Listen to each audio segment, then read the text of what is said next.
ألم تر إلى الذين خرجوا من ديارهم وهم ألوف حذر الموت فقال لهم الله موتوا ثم أحياهم إن الله لذو فضل على الناس. خواي گەورە خاوەنی فەزڵ و چاکەیە لەسەر خەڵکی. شەهید بووە خواي گەورە خاوەنی فەزڵە لەسەری. شەهید بوونەکەی دەرەجەیەکی گەورەیە کە پێی بەخشیوە. پێغەمبەری خوا عەلەیهی سەڵاتو وەسەلام فەرمێ یەکەم قەترە خوێنی شەهید گوناحەکانی ئەسرە جگە لە قەرز. ئەگەر قەرزی حکومەت و طبعا بەتاکید گەردنە دازابێەوەی تاڵگوتیە. قەرزی ئەوانە خۆتی خەلیفە نیە و بەیتولمال و زەکات نییە لەسەرت بوو. ئێوەش بە گەردنە دازاکرێ. إلا مەگەر خاوەن قەرزەکە گەردنی ئازاکە. بەڵام تۆ تەسەور کە هەموو گوناحەکانی ئەسڕێ. شەهیدیش چ ڕوتبەیەکە؟ أولئك مع الذين أنعم الله عليهم من النبيين والصديقين والشهداء. سيم درجة أم درجة مقبولان لا إخوائي قولا پیغمبران و پیاوچاکان و شهيدان والصالحين. صديقين وكو أبو بكر صديق. شهيدي وكو أو شهيد برزانة وكو إمام حمزة. أم برزانة كشهيدا أنجا دوام صالحين دي پیاوچاکان. أو كسيك برواي بمبلا شهيدية هي كشهيدة بيه دايتي وين أقري لخوي بدا وقرب بيه دايتي الله يوادار ببتكا كاري روجي قيامتنا رويش بسر برزي بسر فرازي وكو تاريخ يم إسلامك آو باسكت وكو آني كشهيداني خوان كركاني خوان كشهيدة بن لبناي خواي قوري چند بيان سر برزناي سر فلسطين أو كختي دين دارو إيمان دارو أهل جهاد.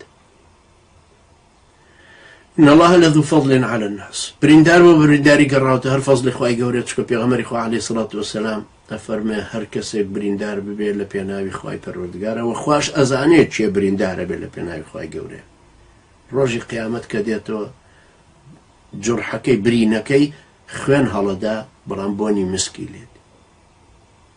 اللون لون الدم والريح ريح المسك.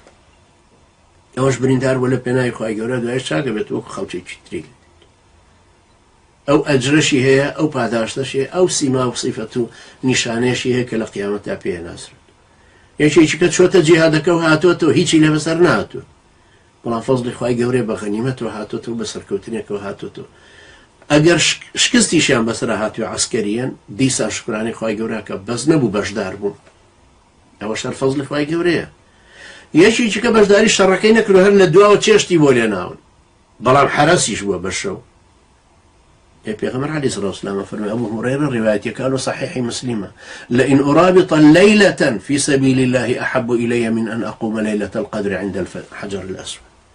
أجر يكشو حرسيات بقرم لبناي خواي بردقارة بيم خوشترا وكلو الشوي ليلة القدر لبنا برد الرشي كعبة كنوجيكي بهزار نوجه لليلة القدر كبا قدر هشتا وسي صالو شجمان قوري يكشو حرسياتك بلاو قورة تربو اللو كوابو أو كسيك شهيد بو فضل إخوايا أو برندارة فضل إخوايا أو بسر كوتوياتو فضل إخوايا أو بزيوي شهر فضل إخوايا لسنة بسلامتياتو تبو جولي جيتر أو إلا بشتي شهر حرسياتك يقرتو أو التأيدي شي كردون وحرض المؤمنين على القتال هر خاوني أجر على الأقل أو بشتي برنداون زماني بكابا تيغي يقول سريان ودجي أوان قصبك نا تأيدي كردون إعلاميا بلاي كردوتو وانجا مال أقايل معلوم نالا كان بو باريبوكو كردونتو فيسبوكي بركردو الإخباري أوانش هم يفضل إخوائي بردقار أخو أم هداية شرواناي دابا همو كسي أو كساني دانشتو نقصي زلزلة كان لبرسي بري طاغوتانا طعنا لمجاهدة كان دب توبلي أوانش صاحبي وفضل بن إن الله لذو فضل على الناس ولكن أكثر الناس لا يعلم لا يشكر بلام زوريني خلق سپاس گزاري خواهي پروردگار نابن